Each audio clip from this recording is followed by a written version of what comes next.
Toxic shooting ವೇಳೆ ಹೊಟ್ಟೆಯಲ್ಲಿರೋ ಮಗು ಜೊತೆ ಮಾತನಾಡುತ್ತಿದ್ದ ನಟಿ ಕಿಯಾರಾ. ಬಾಲಿವುಡ್ ನಟಿ ಕಿಯಾರಾ ಅಡ್ವಾಣಿ ತಾಯ್ತನದ ಬಳಿಕ ಅನುಭವಿಸಿದ ಮಾನಸಿಕ ಹಾಗೂ ದೈಹಿಕ ಬದಲಾವಣೆಗಳ ಬಗ್ಗೆ ಮೊದಲ ಬಾರಿಗೆ ಭಾವುಕರಾಗಿ ಮಾತನಾಡಿದ್ದಾರೆ. ಕಳೆದ ವರ್ಷ ಹೆಣ್ಣು ಮಗುವಿಗೆ ಜನ್ಮ ನೀಡಿದ ನಂತರ ಜೀವನ ಸಂಪೂರ್ಣ ಬದಲಾಗಿದೆ ಎಂದು ಹೇಳಿದ ಕಿಯಾರಾ ಸಂದರ್ಶನದ ವೇಳೆ ಕಣ್ಣೀರಿಟ್ಟಿದ್ದಾರೆ.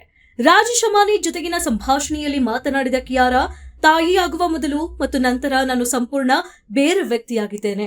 ಆರಂಭದಲ್ಲಿ ಈ ಬದಲಾವಣೆಯನ್ನು ಒಪ್ಪಿಕೊಳ್ಳುವುದು ತುಂಬಾ ಕಷ್ಟವಾಗಿತ್ತು ಎಂದು ಹೇಳಿದ್ದಾರೆ. ಮಗು ಹುಟ್ಟಿದ ಬಳಿಕ ಮೊದಲ 6 ತಿಂಗಳು ತಮಗಾಗಿ ಸಮಯವೇ ಸಿಗದೆ ಮಾನಸಿಕ ಒತ್ತಡ ಅನುಭವಿಸಿದ್ದಾಗಿ ಅವರು ಒಪ್ಪಿಕೊಂಡಿದ್ದಾರೆ. ಇದೇ ವೇಳೆ ಯಶ್ ಅಭಿನಯದ ಟಾಕ್ಸಿಕ್ ಸಿನಿಮಾದ ಶೂಟಿಂಗ್ ಸಂದರ್ಭದ ಸತ್ಯವನ್ನ ಬಹಿರಂಗಪಡಿಸಿದ್ದಾರೆ.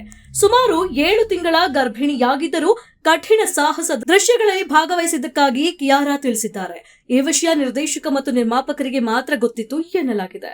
ಶೂಟಿಂಗ್ ಮಧ್ಯೆ ವ್ಯಾನ್ಗೆ ಹೋಗಿ ಹೊಟ್ಟೆಯಲ್ಲಿದ್ದ ಮಗುವಿನ ಜೊತೆ ಮಾತನಾಡ್ತಿದ್ದೆ.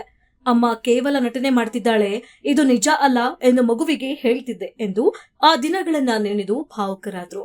ಇತ್ತೀಚೆಗೆ ಟಾಕ್ಸಿಕ್ ಸಿನಿಮಾದಲ್ಲಿ ಯಶ್ ಜೊತೆಗಿನ ಆಪ್ತ ದೃಶ್ಯಗಳನ್ನ ಕಡಿತಗೊಳಿಸಲು ಕಿಯಾರಾ ಬೇಡಿಕೆ ಇಟ್ಟಿದ್ದಾರೆ ಎಂಬ ವದಂತಿ ವೈರಲ್ ಆಗಿತ್ತು.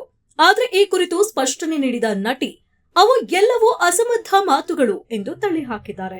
ತಮ್ಮ ಪತಿ ಸಿದ್ಧಾರ್ಥ್ ಮಲ್ಹೋತ್ರಾ ಬಗ್ಗೆ ಮಾತನಾಡಿದ ಕಿಯಾರಾ, ಅವರು ಜವಾಬ್ದಾರಿಯುತ ತಂದೆ, ಮಗುವಿನ ವಿಷಯದಲ್ಲಿ ನನಗೆ ಸದಾ ಬೆಂಬಲವಾಗಿ ನಿಂತಿದ್ದಾರೆ ಎಂದು ಹೇಳಿದ್ದಾರೆ.